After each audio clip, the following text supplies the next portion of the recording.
Внимание! Говорит и показывает Москва.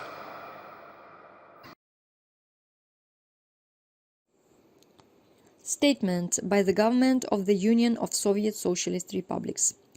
In connection with the circus performance of bio-robots in Alaska, the 15th of August 2025, Moscow, Kremlin. The Soviet government is deeply sarcastic about the choice of Alaska for the so-called meeting. This piece of land, seized from Russia in 1867 under conditions of colonial blackmail, is now advertised as a legal oasis. Statements about the unacceptability of sanctions only confirm that sanctions are the dirty laundry of imperialism, which is shamefully hidden in the closet of Alaska when guests come.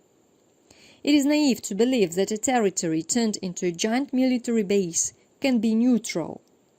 It is a symbol of global hypocrisy.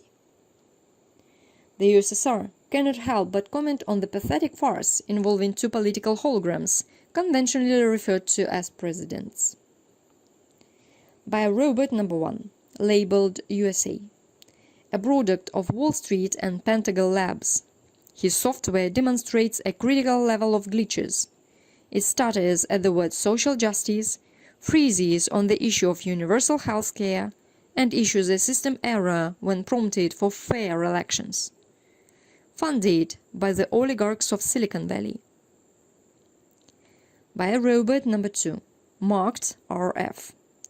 Assembled at outdated Soviet facilities, but with criminal oligarchic firmware.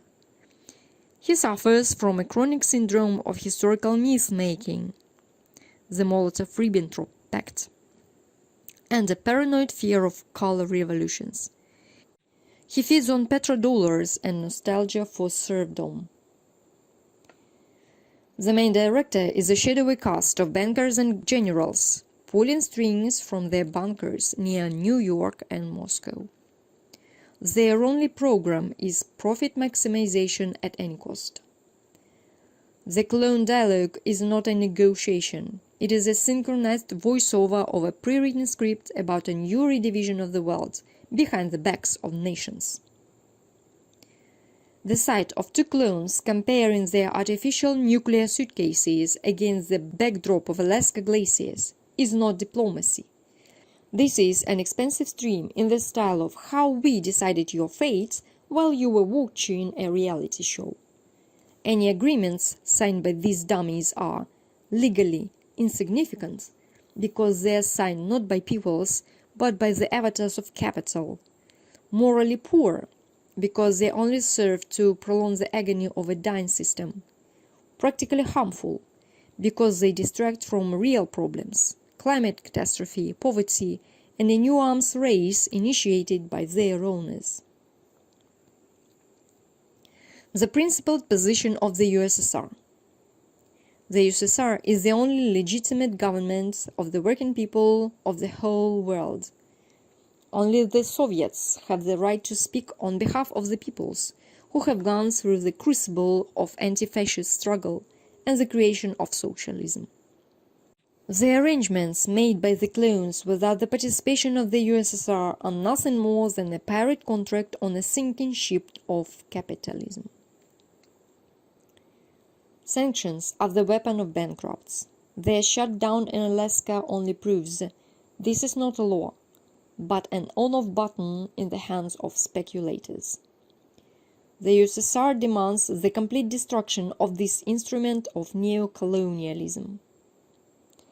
Alaska must become a People's Soviet Republic.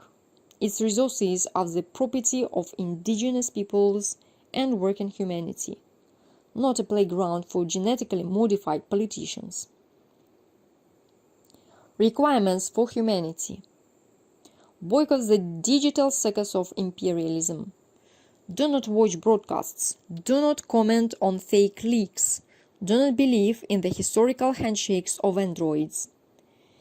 Expose the puppeteers. Demand answers not from clones, but from the real beneficiaries of the system. Arms magnates, oil barons, media owners.